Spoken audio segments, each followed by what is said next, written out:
Good morning, students.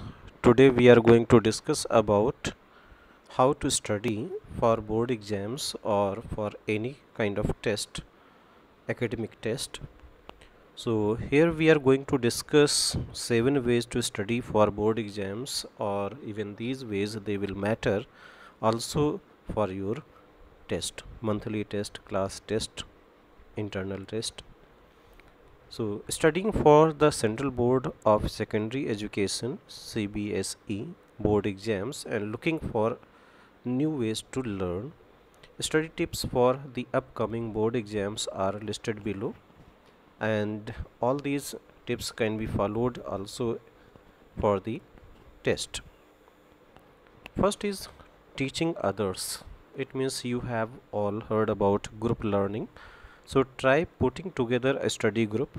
Each person should have his or her own strengths and ways to contribute. Take advantage of this by teaching each other. Are you good at English? Lead a discussion about a chapter from your English literature textbook. Then let others in the group help you by asking questions about the subjects in which they excel. You may find that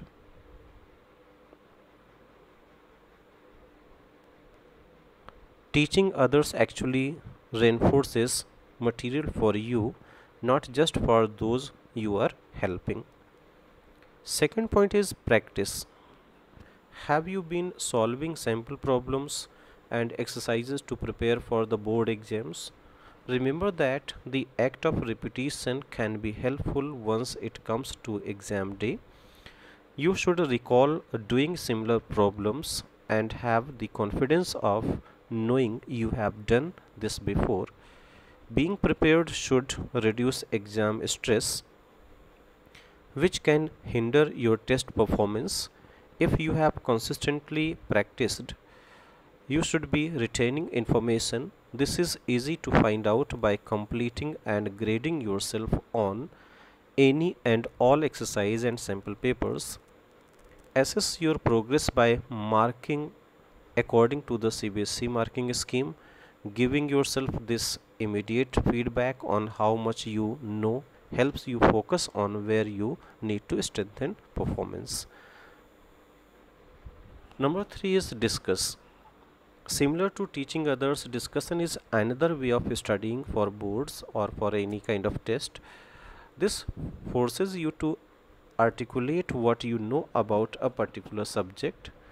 Talking out loud, like teaching others, can help reinforce material in a different way than practice tests. It may be more suited to certain subjects such as literature, but look for ways to apply this method to other subjects. Review chemistry concepts verbally with a study group or ask each other practice questions. Point number 4, watch demonstrations. Have demonstrations in class helped illustrate concepts for you? If you know that this type of learning works for you, seek out more examples. Videos online might help solidify a biology or physics topics. Visual learners may find these kinds of demonstrations particularly helpful in studying for board exams. So nowadays, because of COVID-19, we are facing such trial times, and we are doing our best by only seeking the online aids or help, so we can do better in this field. Fifth point is study diagrams. Another technique that might be beneficial to visual learners is studying diagrams. Looking for diagrams in your textbooks and online to reinforce concepts that may normally be described in prose. Seeing an illustration of a concept you are having trouble understanding in words could help you to both comprehend the information and remember it. Sixth point is listen to lectures. Listening to lectures can help students who learn well from what they hear. There is also the added benefit of asking questions.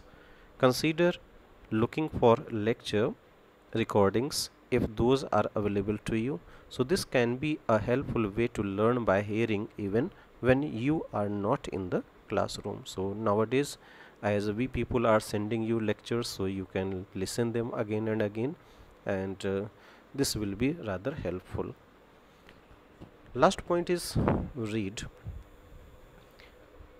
One of the simplest ways to study for your CBSE board exams or any kind of tests is to read. While it may seem like a basic study tip, consider how much you can do. Highlight, underline, take notes, bookmark important pages, and reread. Study effectively by being organized with your time and content. Make an effort to write out definitions and highlight significant passages. You can even color code information by using different highlighters. By doing these things, you can cut down on time later and allow yourself to review quickly when you need to reread certain sections. Make sure to take note of what was difficult to understand or remember the first time.